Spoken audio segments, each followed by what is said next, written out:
welcome to the second season return of the healing art of being you. I hope you all have been enjoying a beautiful summer, making memories with your families, and seeking the joy you deserve. Today we're sitting down with our good friend and mentor, Dr. Granger of Illuminate Freedom Coaching, to talk about how we can identify our innermost core values and utilize that knowledge to live an unapologetically joyful and truthfully abundant life.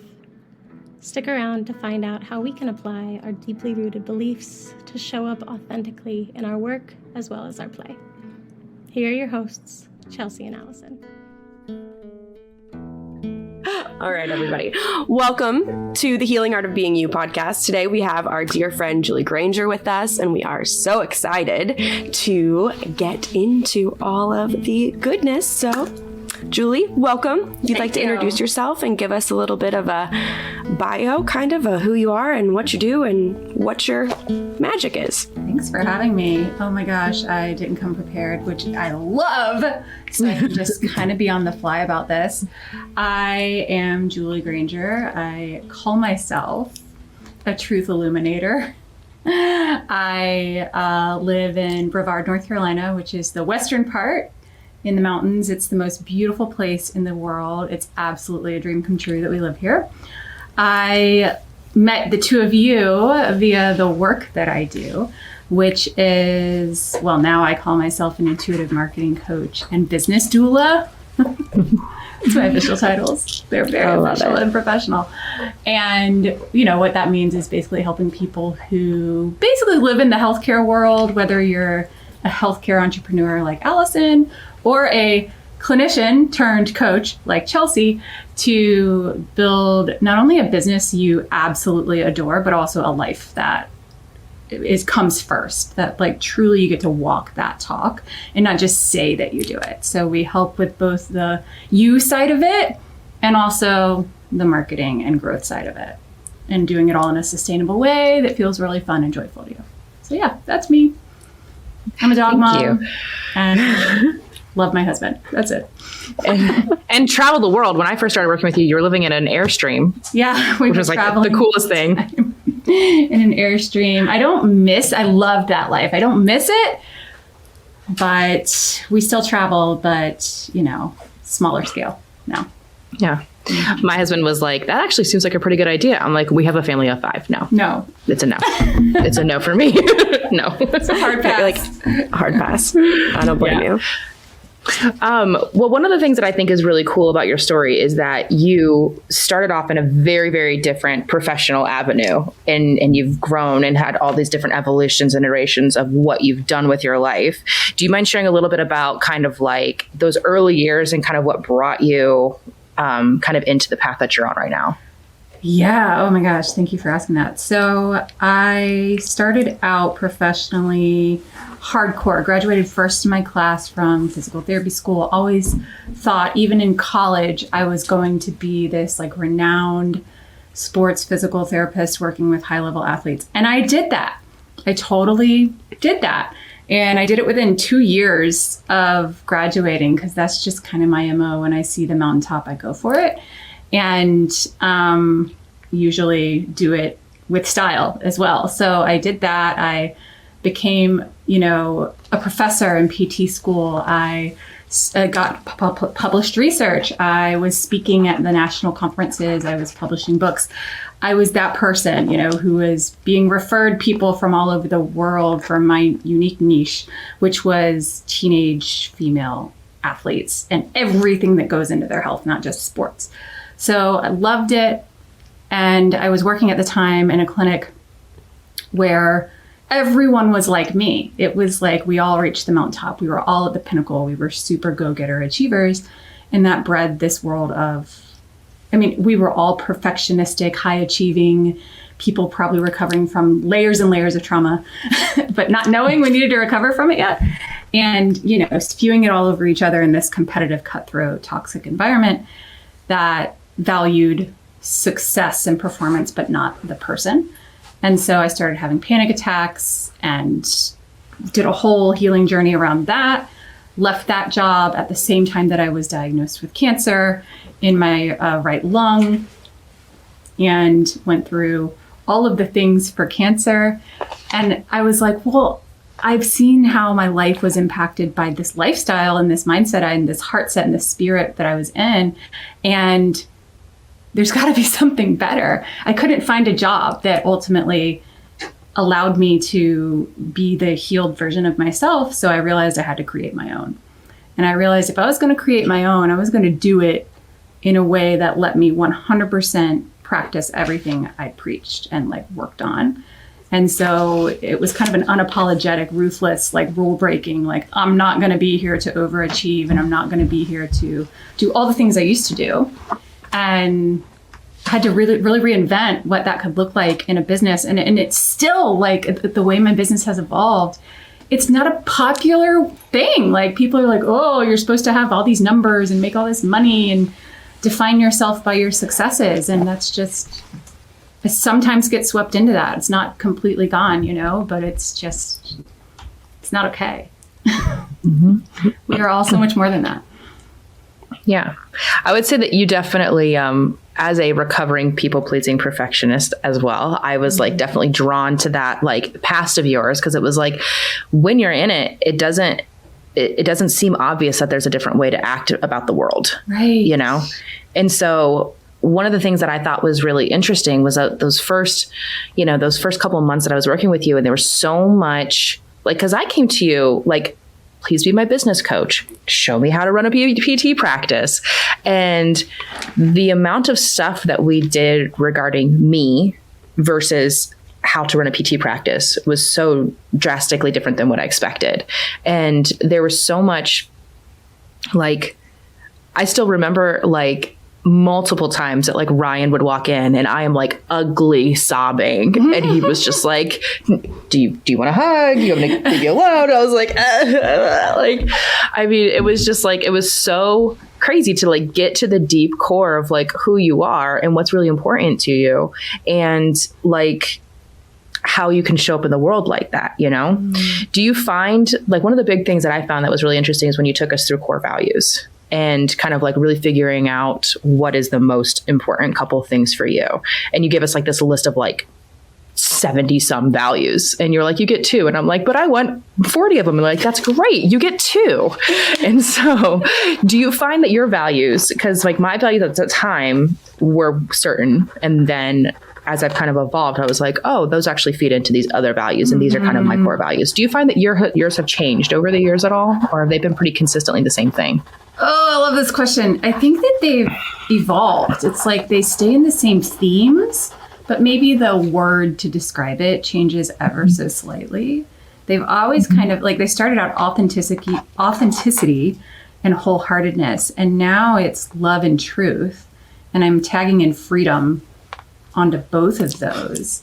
And it's like, it's loving in a freedom way and truth in a freedom way.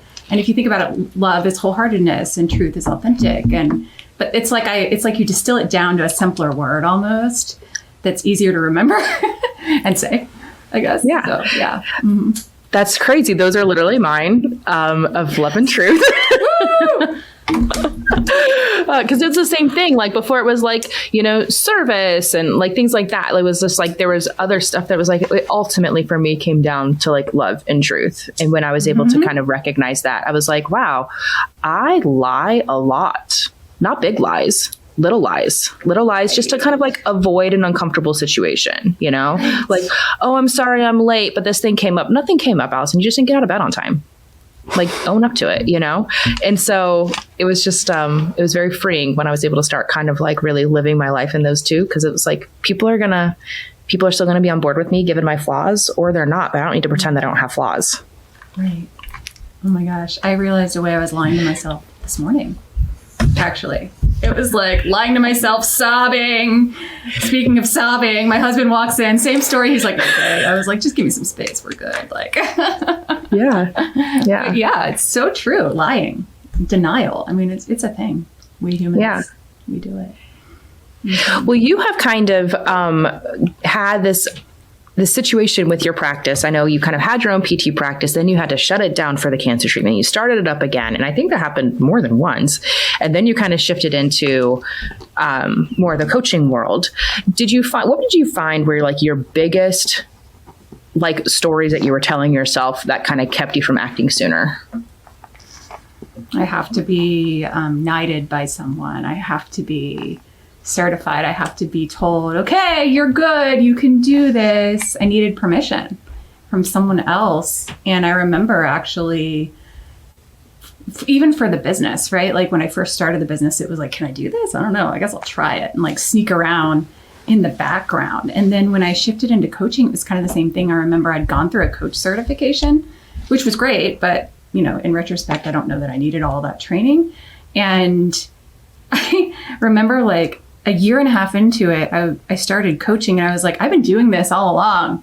Shoot, like what have I been doing with my life? And it's almost like that question comes up every time I finally make that leap into whatever the next layer is, you know, of what was I waiting on? Permission, apparently.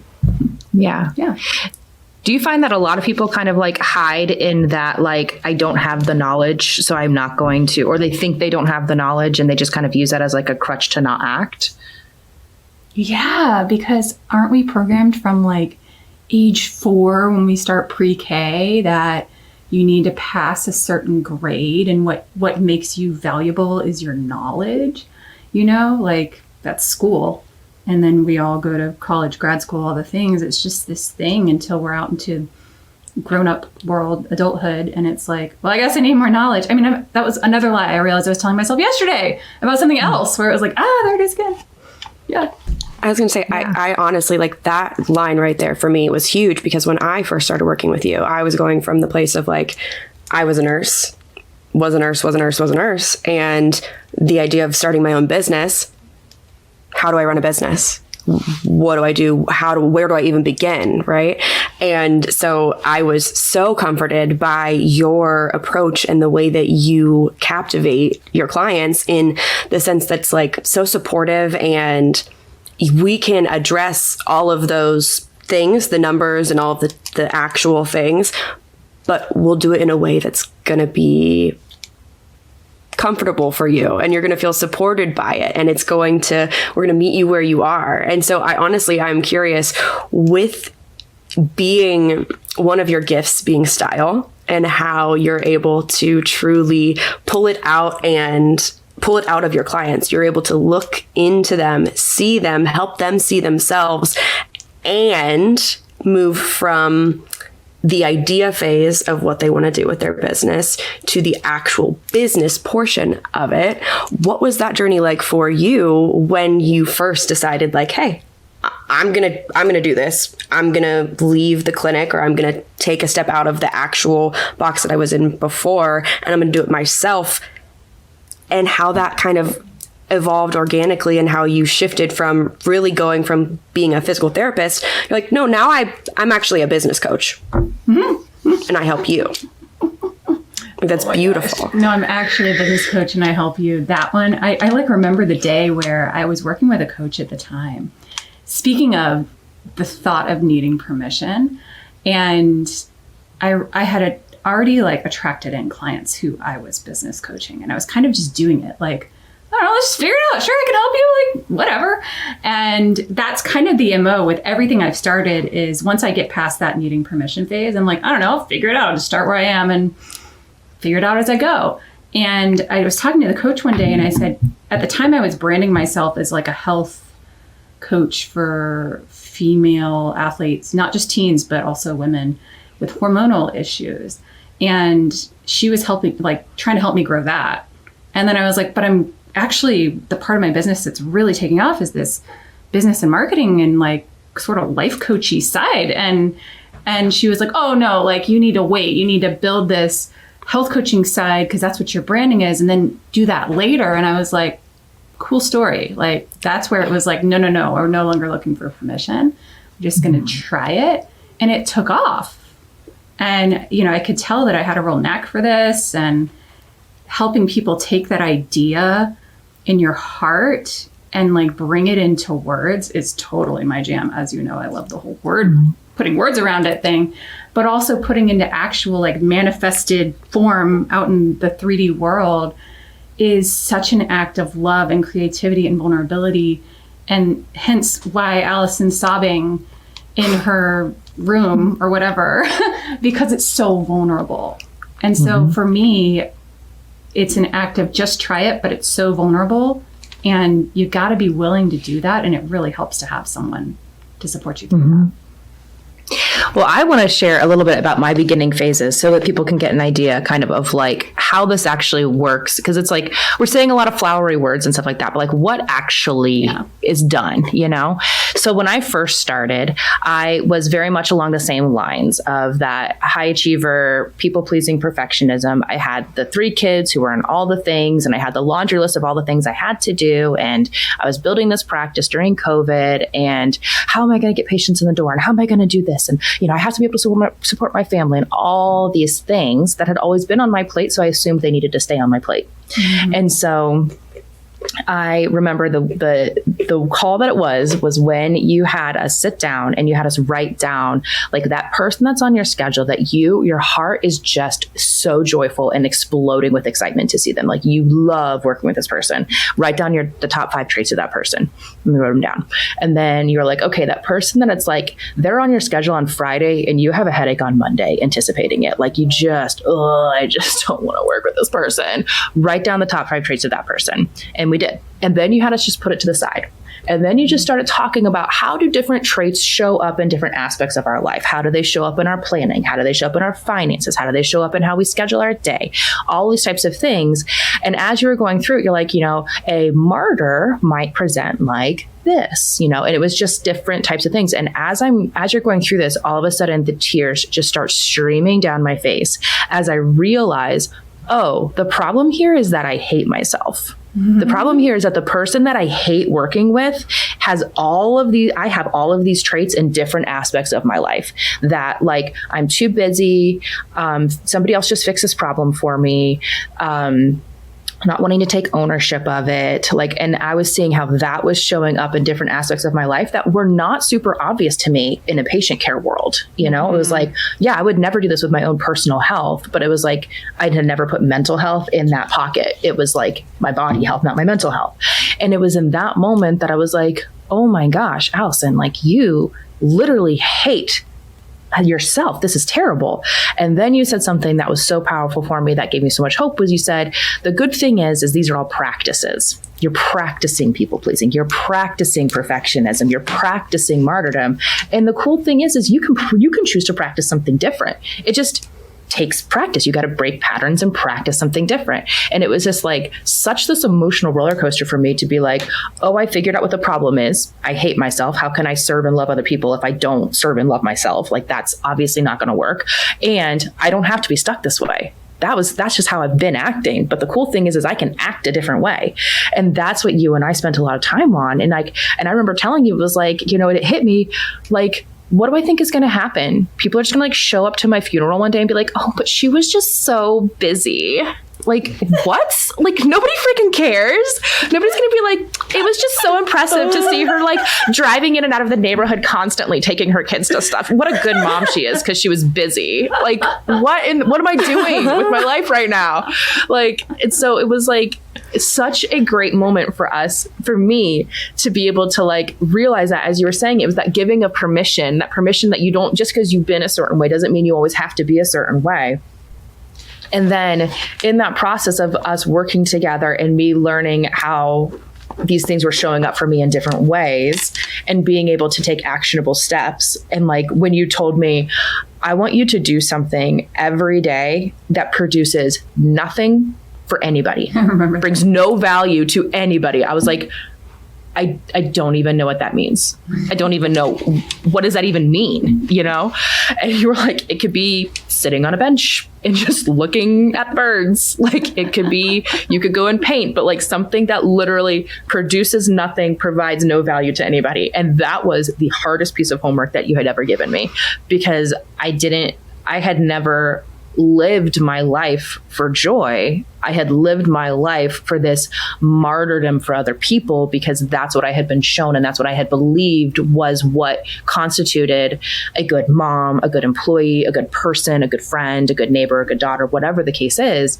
It was everybody else is more important than you, and just suck it up and keep going. And so that's kind of one of the big breakthroughs that I had in working with you, was just kind of that like conceptualizing that like, oh, we don't actually have to be this person we've always been. We can move on from that. It was crazy. It was absolutely crazy. I love what you said about like everyone's more important than you. That line right there literally just highlights the problem, you know, of I don't like myself. And it's like, something you said, a couple things you said. Number one, what I see so much in healthcare. I mean, there's so much interesting projection and codependency that happens. Those are big words. Those are big, heavy, like psychological words. But ultimately, projection meaning we try and fix in others what we unconsciously don't like about ourselves. And codependency meaning I'm dependent on everybody else to make me feel important because I don't like myself. And so healthcare and coaching together are both a world that can continue to facilitate that. And so you're such a great example of seeing that these are practices.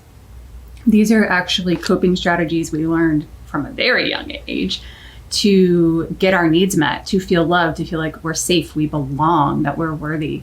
And that doesn't mean that, you know, we can just ignore the trauma and the junk that's underneath and just change your behavior. It's just like, oh, let me just act differently, right? Because it's just putting icing on a shit cupcake. It's just like, leave the shit there. But ultimately, you know, the point of being, oh, she was so busy at her funeral, like that's what people say about you. Is that what you want people to say about you? I mean, really, is that what we value? I don't know. Like, so good. Yeah, definitely not. It's like, I don't want to be known for being busy. And if I'm using busyness as a way to kind of like convey that people are important to me, I think I would rather have human connection, actually. Right. I'd rather connect with people and be like, oh, I always felt understood. I always felt heard by Allison. I always felt supported by Allison. Not, she was really good at carpools. Right. What? You're really good at helping me with my pelvic floor. Like, yeah, that's great. You are. And also, like, right. And also other things. Count how worthy you are based on how many patients you heal with incontinence. Yeah. You know, like, whatever. Yeah. Right. I was gonna say, one of my favorite things that I was able to take away from my work with you was the efforting. How I would get really, really stuck in the place of, I have to do this myself. I have to do this portion, and it doesn't feel good, and it's not coming with ease, and it feels very like I'm white knuckling here, but I've got to do it. And even through working, like I'd get some progress and do some learning, and then I'd be like, nope, Chelsea, sit down. You gotta white knuckle it. You gotta do this, right? And I can still remember the moment that you were like, yeah, you're not gonna do messaging by yourself anymore. It's just not going to be a thing for you, because that's not how you best function. That's not how you best are able to learn and to actually create. And it was this like mind blow moment that like, wait, what do you mean? Doesn't feel good. I don't have to do it. Like, I don't have to do it that way? What do you mean? So can you talk a little bit about your philosophy and your approach there, and how that has landed you within your own life and the results that you've actually wanted to call in? Yeah, I think that what just downloaded for me when you said that is there's a real difference between effort and ease. And easy. Let me say that differently. Effort and easy. So yes. Things that there's really no such thing as easy. I mean, like, things get to be simple or efficient, right? But for the things that we like and we are passionate about, there's still energy that goes into it. And so there's not really like, there is easy energy, but it's more easeful, right? It's more effortless. Mm-hmm. And so we just confuse these words where efforting is like the idea of contracting every muscle in your body as you walk, because you're just like, oh my God, more is better, right? Like, let me just squeeze my jaw together while I'm walking. It makes no sense. Like, why would we do that? But we do it, right?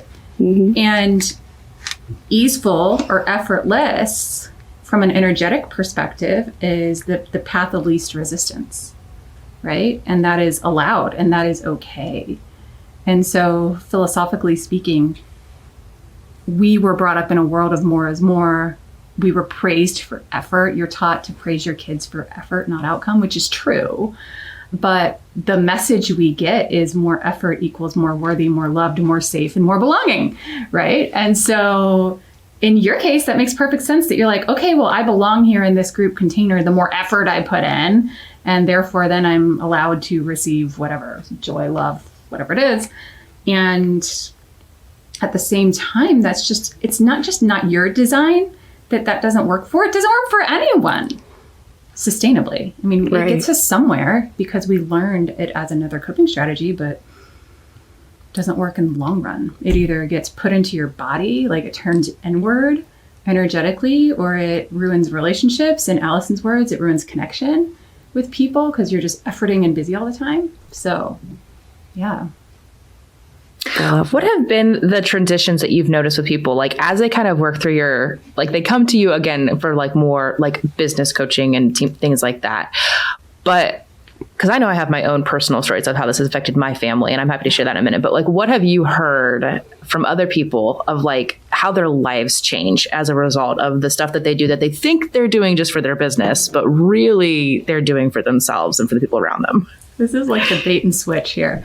But I love it. So sleazy, but and I'm actually going to be changing that a bit in my branding, and we're just going to be open and be like, look, you're going to work on you, and we're just going to that. But truly, changes have been, oh my God, immense. I mean, there's been people who have gotten out of abusive marriages who never would have thought that there was another way to live or be in relationships with people. There are people who have completely left the coaching world. They've left the clinical world. They're now real estate agents. They're travel agents. They do something else. Like, it's just all the way to another end of the earth. There's people who travel full time now. There's people whose kids have gone from extremely anxious and clingy and having attachment issues and learning disability issues at school to now peaceful and calm, and they're thriving and like just completely like this family unit that is just driven by honestly love and truth and freedom. It's amazing. And that's why I do this. Like, that's literally my why, is the ripple effect, not only onto the direct client, but also their clients and their families and everybody else in their lives. Mm-hmm. I will say, from a personal standpoint, what I have noticed with us is that kind of like Ryan and I have a great relationship. He's always been a very great support to me. And I've always been kind of the more driving force, actionable person. And as that driving force, there was a lot that I was carrying in the sense of like, if I don't figure out how to do it, it doesn't get done. Now, that's a story I was telling myself. We have grown beyond that point, and that's not accurate anymore. But because of that, if anybody stepped out of line, if anybody did anything, because like, as you know, my day would be packed by the minute, there was no room for somebody to not get their shoes tied fast enough. There was no room for the fact that we forgot the soccer ball at home. There was no room for that, because we had to make sure that we were on time, because then what would the coach think, and then this and that, and then people are going to say these things about me for yada, yada, yada, like all these stories. So as you and I started working together, and I started allowing myself to have a little bit more space, myself to have a little bit more downtime, to have a little bit more mental rest, to have a little bit more grace and forgiveness in my day, then I was able to allow that to happen for my children, to allow them to be kids and to make mistakes and learn and not get yelled at and not be worried that if they spill their glass of water that they're going to get in trouble, just allowing them to just be kids and learn and do things. And then it kind of helped my husband and my son repair their relationship because I was so elevated, and my husband only would ever get upset if I was upset. Well, having both parents upset in the same house, not a great situation, right? And so then, you know, he and my son would kind of get into it with each other. And that was able to be repaired because from what I learned from you, I was then able to kind of coach and talk with my husband about it. And then he was able to repair his relationship with our son. And so what I noticed, there's one event that I still to this day it was such like a heartwarming moment for me, but it was when our car had died and we went to go borrow my in-laws' car. They live around the corner from us. And we went over there to borrow their car, and their car had died. And because we were supposed to drive it while they were in Florida, and we forgot. And so we didn't have jumper cables. So luckily one of our neighbors had jumper cables. And so we walked over, we got the jumper cables, came back, jumped the car. We had to move Emma's vet visit because that was during this time. And it was like a whole day. And as we were then driving Emma to the vet later, my oldest says to me, he's like, you're really calm about this. And I was like, what? And he goes, well, no, I mean, just usually you'd be yelling about this kind of stuff. And I was like, well, I mean, I think we were just really lucky. You know, we were really lucky that, you know, grandma and grandpa had a car we could borrow. And we were really lucky that our neighbors were available and home to give us jumper cables. And we were really lucky that the vet was able to move up the appointment for us and that daddy was able to be here to help us with that.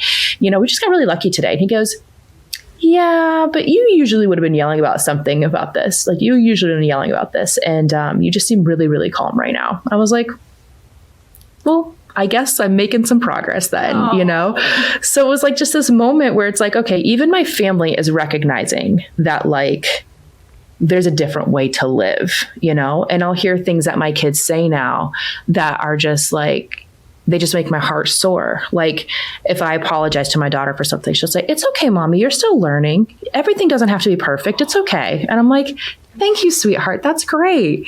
Or if she like makes a mistake or something like that, she'll just say to herself, it's okay. I'm still learning. I'm still practicing this. I'm not great at it yet, but I'll get there. And I'm like, oh my gosh. So it's like things like that, where it's like, going from raising one child who was diagnosed with anxiety because I was so escalated, never giving him any space to live his life. And that's something that we are now reparenting and undoing, and he's doing phenomenally now, versus another child being raised in a totally different environment who's like, mistakes happen. It's okay, still learning. Like, let's just keep trying. And she just like, it doesn't have the fear of messing up as much, you know? Oh my gosh. And so I thank you for everything that you've taught us, because that's the ripple effect for those who are listening, who are like, yeah, but how is coaching actually going to help? Like, you can't do all this stuff. Yes, it does. Because when you work on yourself and you have capacity for love and kindness and compassion for yourself, it permeates, and then people act differently around it. I have neighbors who are like, we love having your kids over. Like, they are so great with our children. They're so kind.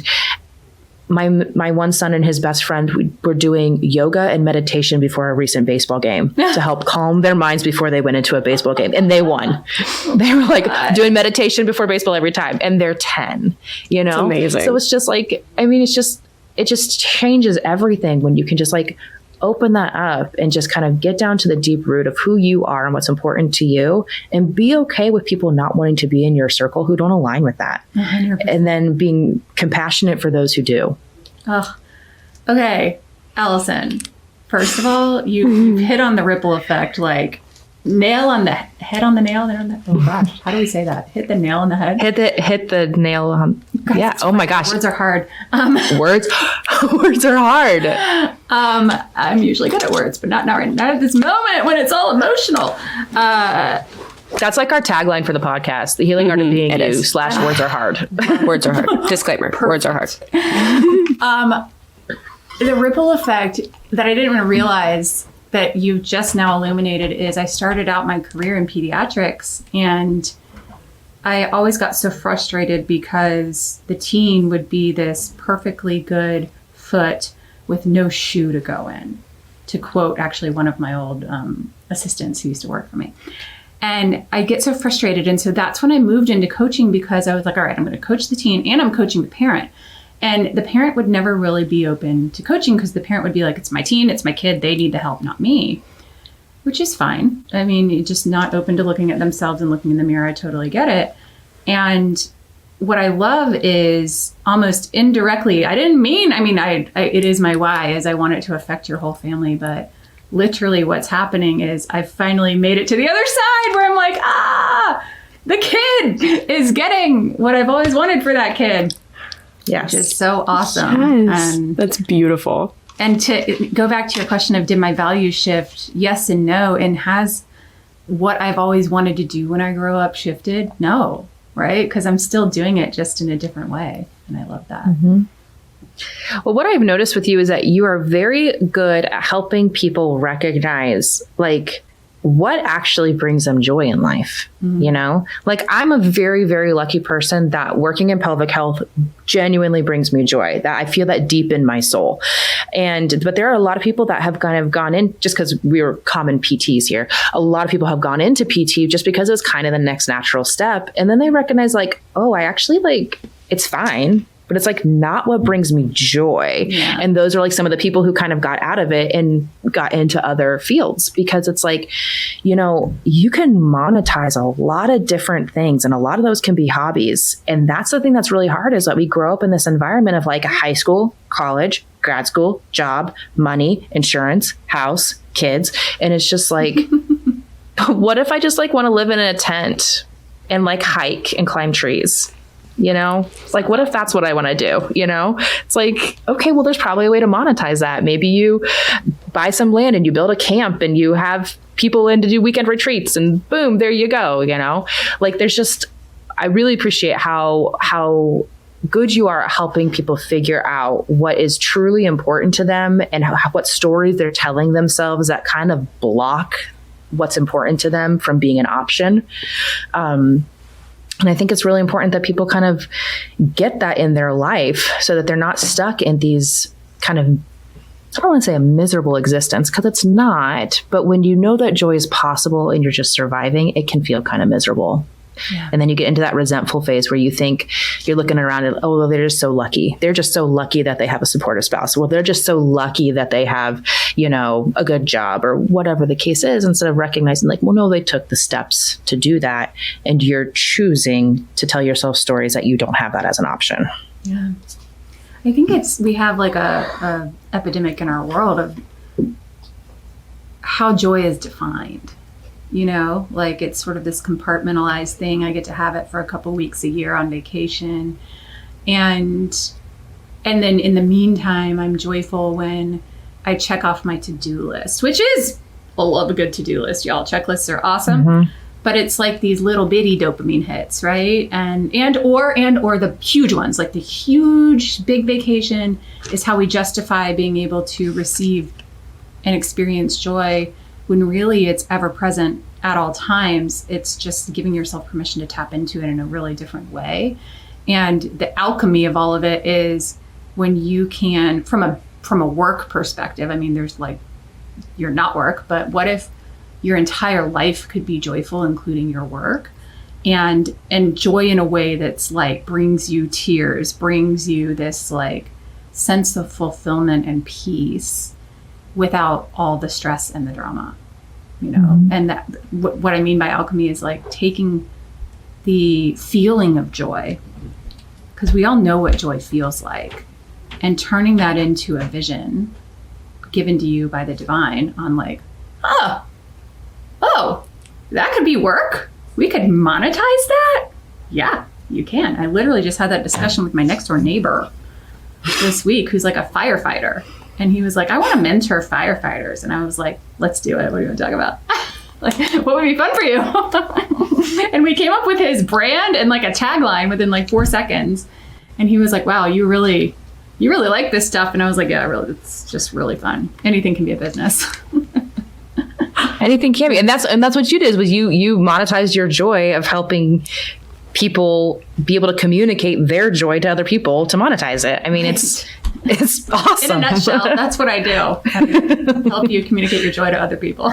Yeah. And you also give them permission to feel that joy, because I'll be the first to say, like, that was a huge part for me, was identifying that, like, the receiving of joy and love and attention and just all of it was probably a little bit of a necessary portion in having a successful business, like an actual business that wasn't just a hobby, where money is exchanged. And so I can still remember my worthiness rib and kind of that whole saga that became, and it was this giant aha moment for me to realize that, like, the problem isn't just that I don't know what words to use in a conversation to shift from having a volunteer client to transitioning them into a paying client.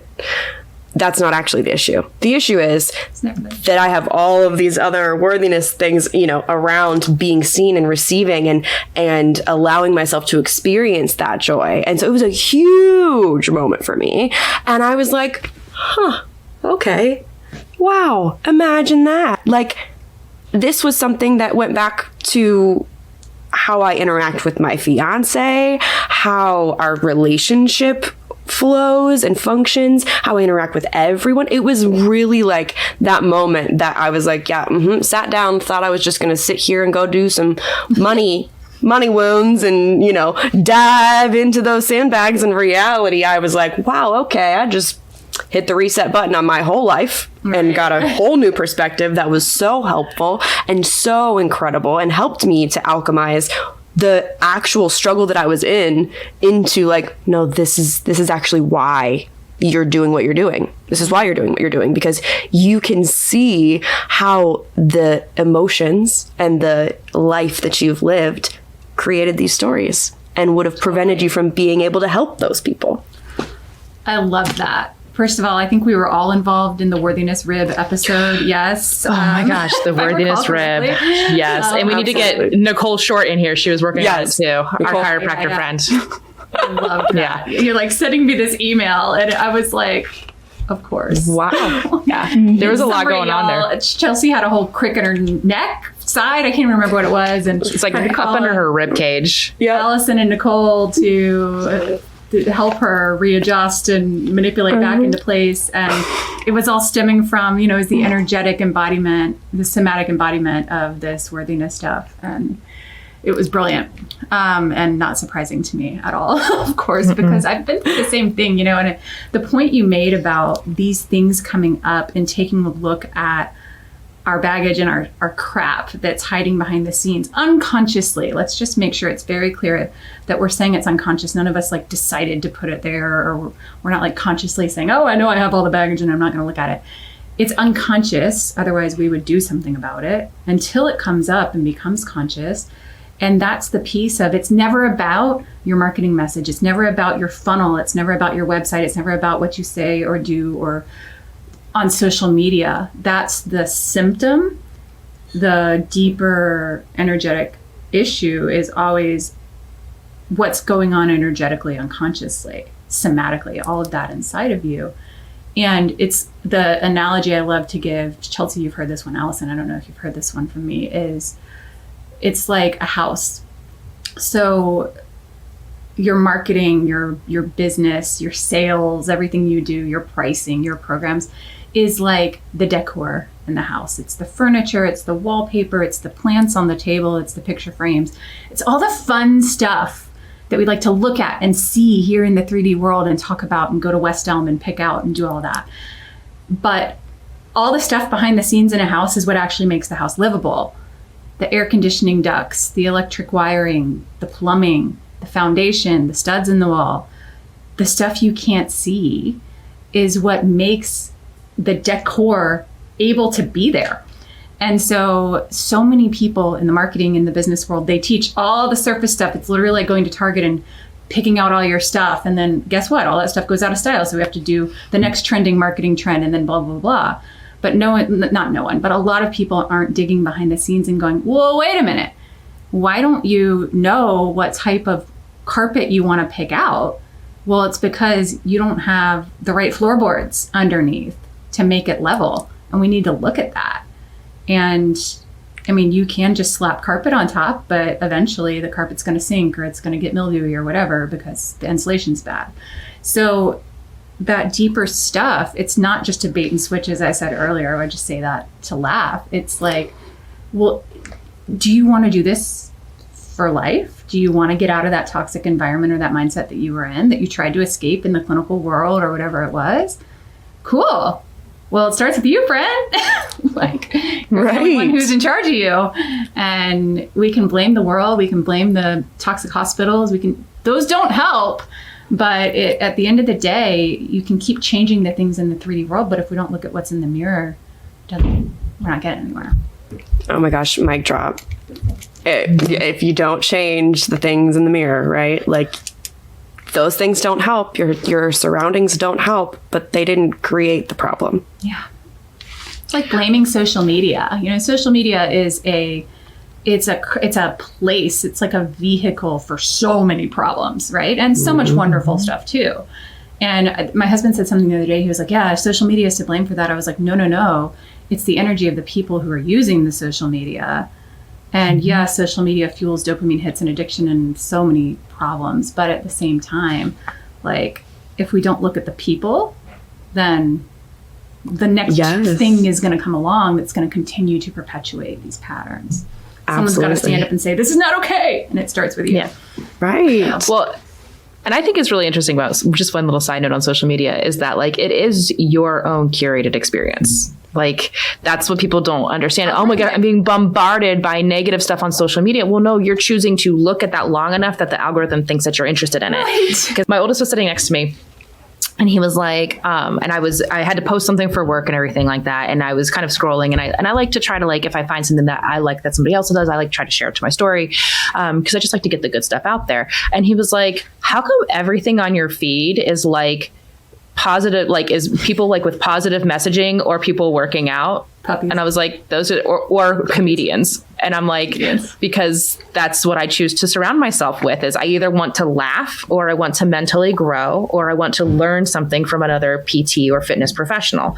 That's what I choose to do. So that's what I spend my time on. I'm like, if I chose to look at really terrible things, then I would see more of that and it would put me in a bad mood. Instead, if I'm looking for a little bit of escapism, or I need to do something for work, I get to leave feeling kind of like happy, fulfilled, excited, laughing, whatever, you know. I'm like, be careful when you do eventually get social media that you curate it in a way that is going to be supportive to you. Think about it before you go into it. What are you looking for? And seek out those things, because otherwise, if you allow yourself to spend time on the violent videos or the angry politicians, or, you know, Uncle Bob in, you know, Texas ranting his, you know, spewing hate, or whatever the case is, you know, like, that's what you're going to see on a regular basis. And it is going to make a change in what you then perceive in the world. Your brain is going to seek out the preconceived notions, the stories it's already telling itself. It's going to look for confirmation that that's true. So, like, I choose to look for confirmation that change is possible, that growth is possible, that beauty and joy and excitement and love are possible. That's what I choose to spend my time looking at. And he was like, okay, just like, that was more than I needed. I was like, okay, thanks. Yeah. He's like, okay, so are we going to go into our next set of whatevers? I'm like, yeah, let's go. Let's work it out.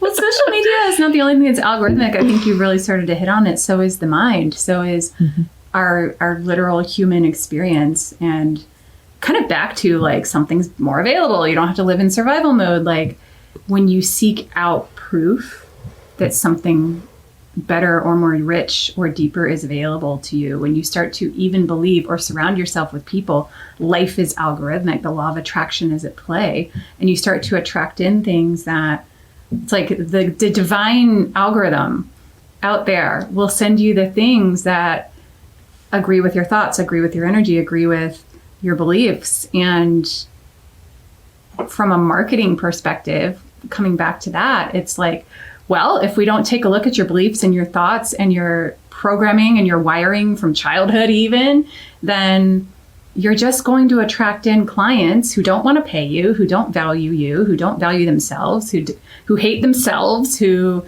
you know, have a gazillion body issues going on. Not that there's anything wrong with that, y'all. But it's just like, they want you to fix them, and they don't want to look at them. They don't want to look in the mirror, you know, and take a look. They don't want to look under the carpet.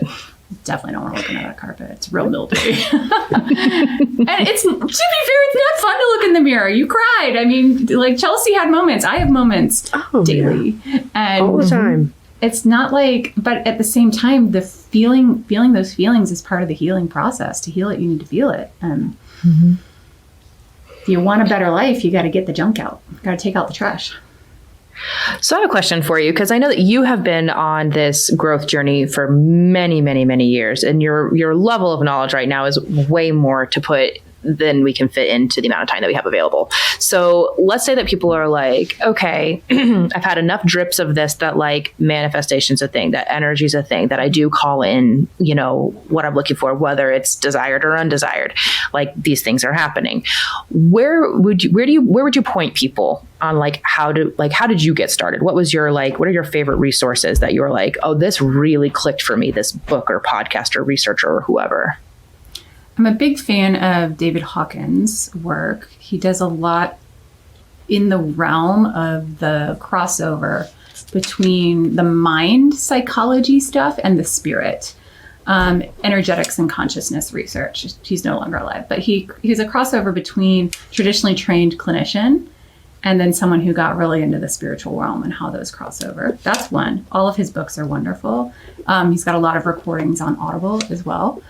Number two, I would say, is the book I remember that got me to see at least how it shows up in the body is Anatomy of the Spirit, Carolyn Miss.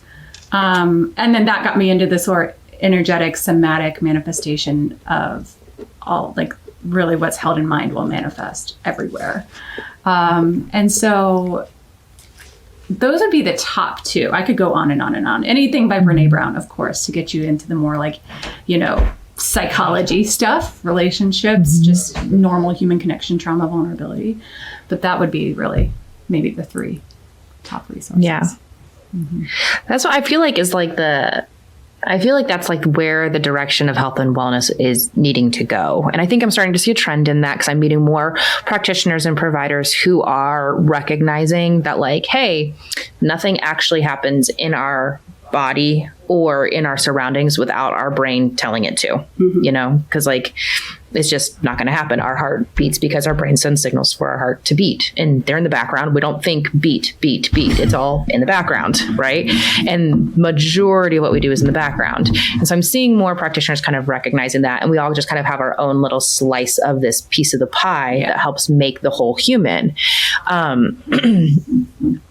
But I am hopeful that we continue to go in that direction and that people continue to learn on their own, because this is not an education that's happening on a regular basis. This is not something that they're teaching you in schools. You know, they're not teaching you, hey, if you're having this recurring rib pain that doesn't seem to go away with chiropractic care or physical therapy, or it goes away a little bit, but it's not really going away, maybe let's take a look at what kind of emotions we're holding on to. Maybe our body's holding on to something that we need to release, you know?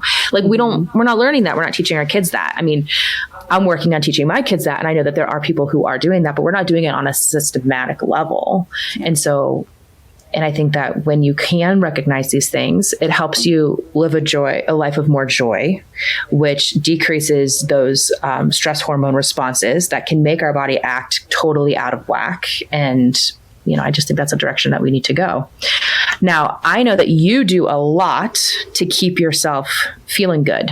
You got a nice little morning routine that's kind of a non-negotiable. Yeah. Are you open to sharing what you do? Okay. I pretty much every morning. Okay. Well, my morning starts with the Wordle.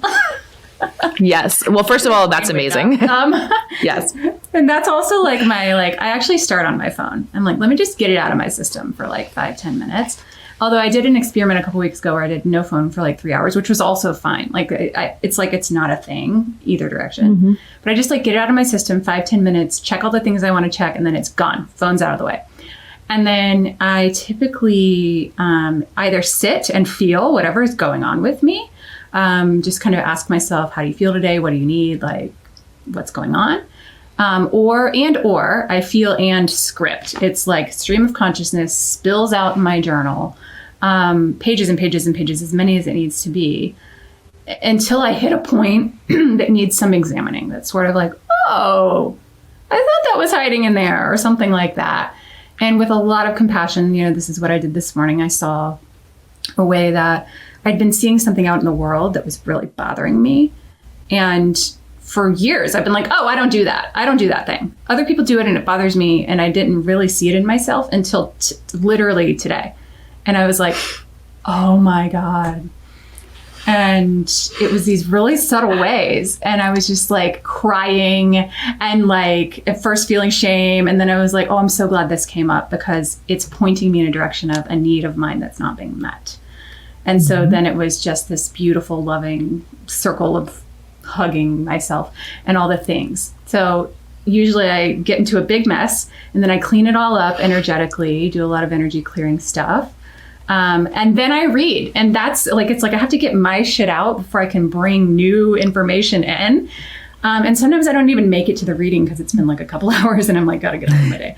But that's sort of my non-negotiable. The days I miss it, it's fine. It's not like anyone's gonna die, but it's really, really rich and fulfilling.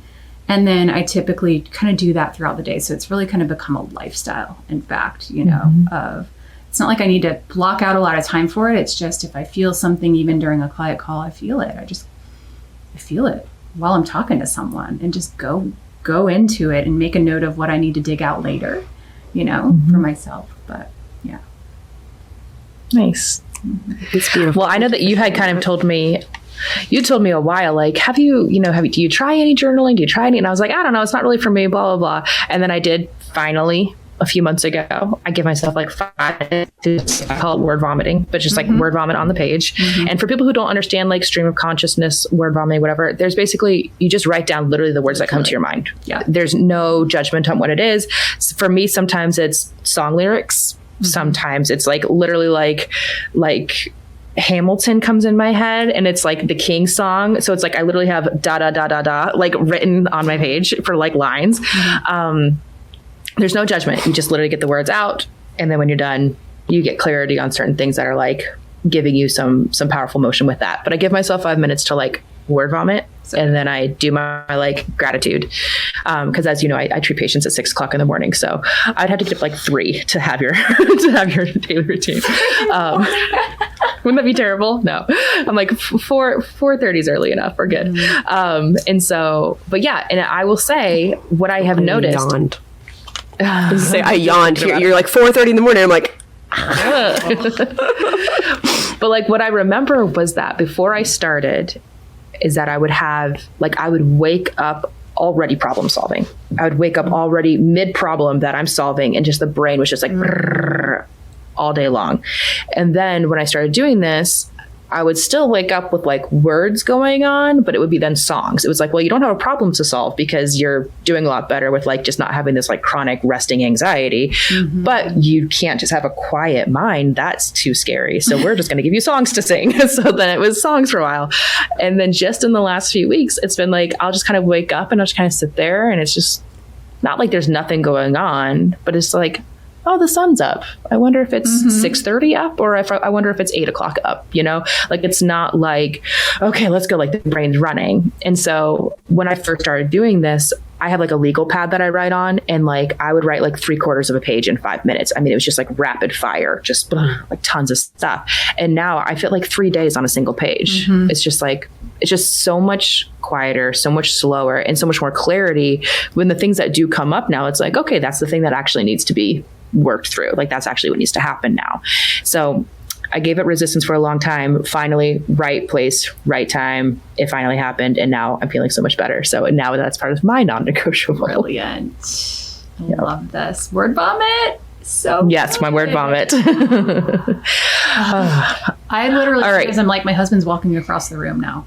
The dog just stood up and stretched. Like that's another example of just like what I'm even seeing out in the world. It's crazy. It is crazy because it just gives you that moment of quiet where you don't have all the chaos. Because it takes so long to, that's what I try to explain to my patients. They're like, well, I mean, I think I spend time thinking. And I was like, thoughts happen way too fast. Like when you have to write it down, it's like the thoughts that are actually taking precedent are coming out through your hand. And yes, sometimes it's total BS and like not important at all. But sometimes it's like really important. So anyway. All right. So we probably only have time for one last question. My question is, let's say somebody's listening and they're like, okay, I want to get in touch with myself. I want to start kind of figuring out what my true joy is, what my how I can kind of get started on this journey. What is like one actionable step that somebody could take today to just start getting a little bit more in tune with themselves and what they want? Play for the sake of play. So think of one thing that feels really playful to you, that has, to the thing Allison mentioned earlier, it has no productive purpose. It's more like sensory play. Like maybe you're literally walking to the nearest playground and swinging on the swings and like, oh, what does it feel like to go back and forth and pump my legs and whatnot? And that's it. Like you're not doing it to get a workout or like, I don't know, like go be the weirdo at a kid's playground. You're doing it to just experience play in the world. Because that which brings us joy is usually found in our inner child, so to speak. We all have an inner child. And we learned to kind of squash the joy when we were around 4 to 5, starting to go to school, and you got to be productive, as we were talking about earlier. And so sometimes you got to go back to what brought me joy when I was 4 or 5. And like, go do that thing, even though you're a grown-ass adult now. And that's just how it goes. Mm-hmm. I hear my kids say things like, when I'm an adult, I can't wait till I'm an adult because I could do whatever I want. And I'm like, yeah, you absolutely get to do whatever you want. And I was like, why don't I do whatever I want? I am an adult. I should be able to do whatever I want. Right. I want to go hiking today. Why am I scheduling meetings? I want to go hiking. I'm going to cancel my meetings. I want to go hiking. Live your desire. That would be joy and desire. Like go do something that you just desire for the sake of desire, not because you earned it or whatever. Yeah. I love that. Julie, this was amazing. Thank you so much. Where can people find you if they want to learn more from you? Find me on Instagram, Dr. Julie Granger, or my website, which is illuminateFreedomCoaching.com. Not to be confused with the word eliminate. It's illuminate like light. It's the exact opposite. Thank you. Exact opposite. We want to bring in more light, not get rid of it. Right. We're all about the light. Yes. Well, thank you so much, Julie, for giving us your time today. This has been absolutely amazing. And we are so grateful for the changes that you've helped us make in our own lives and for the hundreds of people that we have also helped with that learning and who are going out and then doing the same thing. The ripple effect has been absolutely huge. For those who are looking to make some changes, check out those resources. We will link them below. Get started on getting some play in your life. Maybe do some of your word vomiting and just start getting a little bit more clarity. But let's just start kind of everybody clearing out their mind, finding their joy, and just living happier, healthier lives for everybody involved. We hope that everybody has an absolutely wonderful week, and we love you all. Thank you so much. Thanks, all. Thanks for joining us for this gem of conversation. I wish you all the clarity and strength to discover, nurture, and thrive in what rings true to your heart. Check out our Instagram and Facebook for the list of values that Julie uses to help us identify what's most important to us. And give us a like and a subscribe to be notified of more joyful healing messages to come. If you've liked what you heard today, consider leaving us a review on this episode and let us know what part struck something to come alive in your soul and what little pockets of wisdom you're carrying away from this episode. Join us next week as we dive a little deeper into how we can stop asking for permission to step into our greatness in a fantastic discussion on imposter syndrome. Until then, we thank you for all your support and bid you peace, love, and light on your healing journey.